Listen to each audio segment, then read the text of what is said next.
Three LA sheriff's deputies killed in explosion, probe possibly tied to Santa Monica apartment. The brief: an explosion occurred around 7:25 a.m. at an LA County Sheriff's Department facility in East Los Angeles. Three LA County deputies with the arson explosive detail team were confirmed dead. Investigators are working to determine if explosives found at a Santa Monica apartment earlier in the week are tied to the deadly explosion. Los Angeles: three sheriff's deputies who were members of the Special Enforcement Bureau's arson explosives detail were killed following an explosion at the Los Angeles County Sheriff's Department Biscayla Center Training Academy in East Los Angeles Friday morning. Officials said. What we know: the Los Angeles County Fire Department responded to a report of an explosion around 7:25 a.m. at the facility located in the 1000 block of Eastern Avenue, near the 710 freeway. The training center was evacuated and roads in the area were closed as the investigation continued. The impact of the explosion was so powerful it broke the windows of patrol cars in the parking lot. The facility serves the Sheriff's Special Enforcement Bureau and Arson/Explosives Detail. The Federal Bureau of Investigation is looking into the post-blast investigation and is being assisted by the ATF, Los Angeles County Sheriff Robert Luna said during a news conference on Friday. There's a lot more that we don't know than what we do know. But our intent is to look at this from the very beginning and figure out what is it exactly that caused this tragic event, Luna said. Explosion at training facility. What we don't know. While the official cause of the explosion is under investigation, preliminary information indicates this was a possible training accident. It's unclear what type of explosive materials were being handled by the deputies. The deputies were identified as Detectives Joshua Kelly Eklund, Victor Lemus and William Osborne. They were all assigned to the Special Enforcement Bureau's arson explosives detail. According to the department, Luna said the deputies had a combined 74 years of service between them at 19 years, 22 years and 33 years. I have met with two of the three families thus far.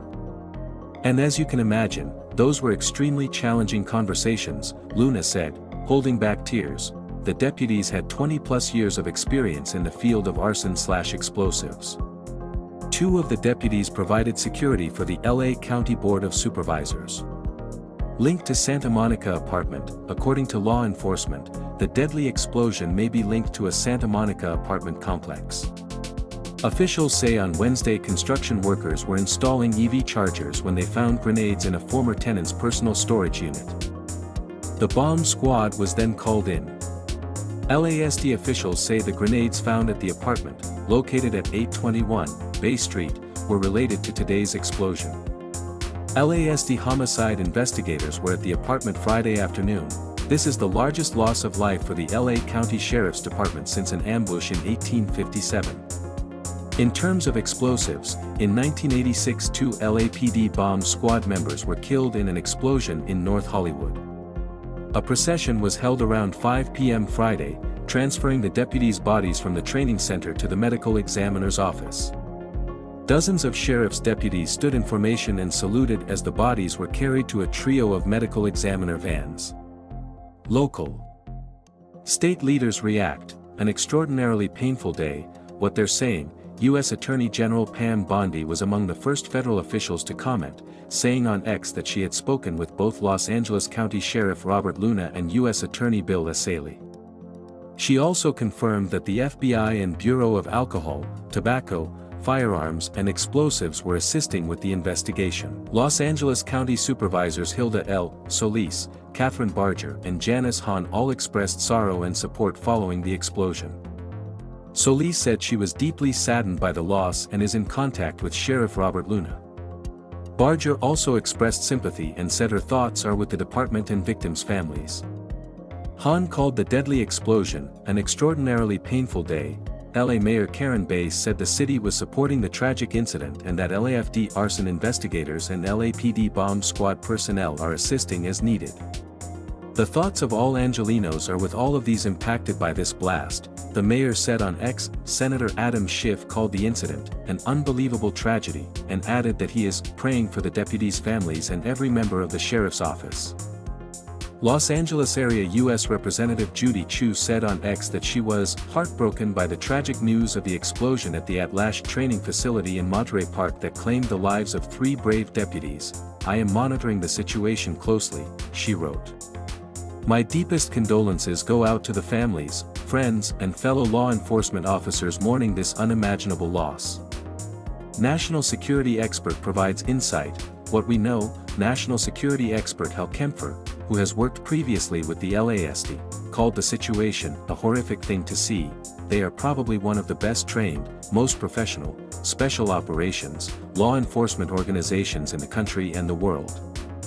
He said.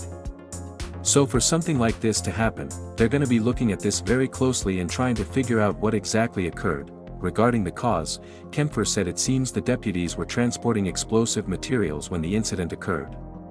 It just tells me that probably they were transporting or storing something and something went horribly wrong, he said. Frankly, things do go wrong with demolitions. You take a lot of precautions and everything, but it's dangerous work, dangerous training, dangerous business, and sometimes accidents do occur. Kempfer described the possible situation that may have unfolded. It would make sense that you'd have a driver and an assistant driver in a vehicle moving this, but because it is dangerous explosives, there may have been a couple of other deputies assigned to provide security in case anything happened along the way, and that might explain why you have 4 deputies involved, he said. You know the driver sees things, but the assistant driver is an extra pair of eyes. And obviously with something like, if you're moving a load like this, you absolutely want to be extremely cautious about what you're doing. So you need that extra set of eyes, but then of course, if anybody from the outside had knowledge that this was a load of explosives being moved, obviously that would make it a potential target for pilferage or worse. So you'd probably want some security as well. On the other hand, it could have been that they were moving to a range or something like that or moving to another facility. And it just happened that there were, 4 deputies total because of whatever they were planning to do, as the protocol goes. Kempfer said it all depends on the amount of explosives that are being moved. If you're moving a few flashbangs, you're not going to have 4 deputies needed for that, he said. But if you are moving a larger load of explosives, and it could be explosives that were tied to evidence, this could be a part of a seizure, and that would make sense to me if it was part of a seizure because a lot of times when you recover explosives from a crime scene, they're not necessarily in as good a shape as the stuff that you would normally use. They may be less stable, they may be old, there may be a lot of problems, he added. Kempfer said it was improbable, if not impossible, that the deputies did not know the materials were explosive or active. If this was something where someone had secretly planted explosives, that would be a different situation. It sounds like they were just simply moving explosive material and it sounds like a tragic accident, he said. Things just sometimes go horribly wrong with explosive materials.